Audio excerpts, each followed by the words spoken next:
What's going on, everybody? Josh Engleman for Awesemo.com, and I am back with my NBA DFS contenders on FanDuel for Wednesday, June 9th. Now be sure to hit that like button, subscribe to the channel, and hit the notification bell so you know when this and all of our other content goes live. Follow me on Twitter at Josh Engleman so you can get updates to these sim results as we get closer to lock. And finally, let me know in the comments section who is your favorite and least favorite of my contenders for today's slate. We are rounding out the bottom of my top 10 with Aaron Gordon, Jay Crowder, Austin Rivers, Cam Payne, and FACUNDO CAMPAZZO on the outside looking in. Who will be my favorites? My top 5 plays for today? It's time to find out. First up, at number 5, we're going to 12K Michael Porter Jr. He's got a 4% chance of being in the MVP spot, a 14% chance of showing up in the star spot, 21% at pro, and 9% at utility. He's one of the few guys that you can kind of roster in every spot, and it's feasible. That's a 47% likelihood of being in the optimal lineup. Now, I gave him 35 minutes. It hasn't been great as of late, but he's going to be around a fantasy point per minute. 34 fantasy points, in fact, in that 35-minute projection, 21% usage, and then you know what you're getting out of Michael Porter Jr. 19 points, 7.5 boards, and maybe one of every other stat. The more assists, steals, and blocks you get, the better off you're going to be with Porter, because the points are going to come, or at least they should come. It is a tough spot against Phoenix, but obviously this is just a one-game slate, so we don't really worry about matchup all that much. We don't have to worry about pace-up spots. We don't have to really worry about defense all that much, just because we got to roster guys one way or the other. We only have a limited pool, and right now, Michael Porter Jr. fits no matter where you want to put him. Next up at number 4, we've got Chris Paul, 13,500, 5% chance of being in the MVP spot, 22% at star, 20% at pro, and 3% at utility. That's a 50% likelihood of being in the optimal lineup. Paul looked great in game 1, was able to play bigger minutes. I've got him in for 36 now, 1.1 fantasy points per minute. That's 39 fantasy points, 22% usage, 17, 9, 4.5, 2 stocks. As long as Chris Paul is healthy, I think he might be a little bit underpriced. I think he might actually should have been at the 14K range and not 13.5. Getting Chris Paul at the star 22% of the time or pro 20% of the time, that is my focus for CP3. Just barely ahead of Chris Paul is my number 3, DeAndre Ayton, 12,500, 4% chance of being in the MVP spot, 18% at star, 20% at pro, and 9% at utility.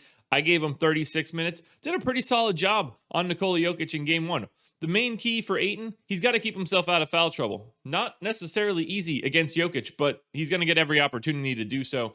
Right around a fantasy point per minute, 37 fantasy points for this game, 18% usage. Might be a tad high, but I feel like he gets integrated a little bit more here.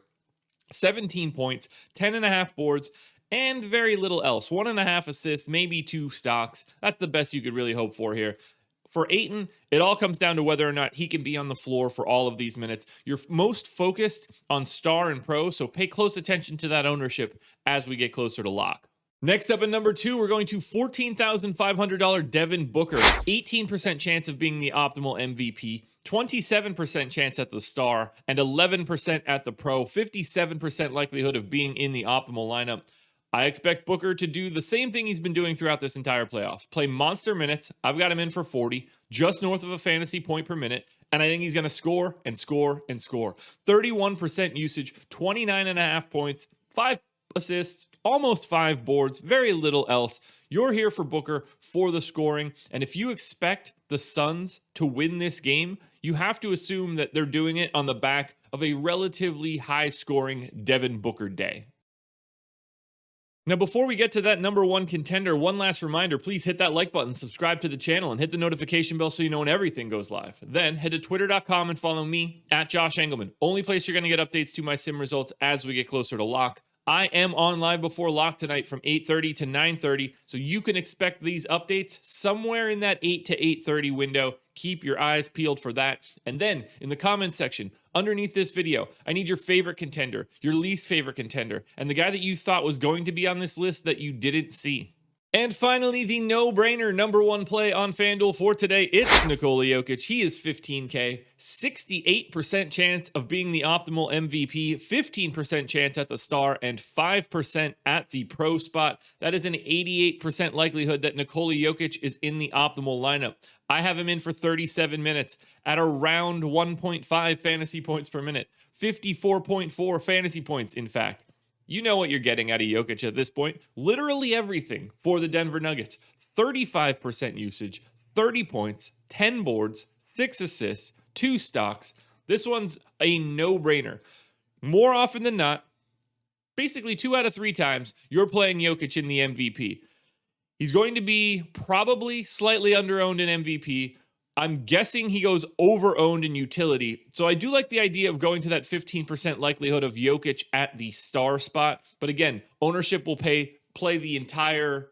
I don't know what I'm trying to say here. Ownership matters a lot. That's it. Those are the words that make more sense to me. Ownership matters a lot. Keep your eyes peeled on the ownership for Jokic. In general, I see guys in this situation significantly over-owned at utility. It's going to be very hard for Nikola Jokic to not be one of the 3 best scorers, but also have a salary that is relevant enough to show up in the utility spot. You don't get the bonus for that. So Nikola Jokic is the number 1 contender for today's slate.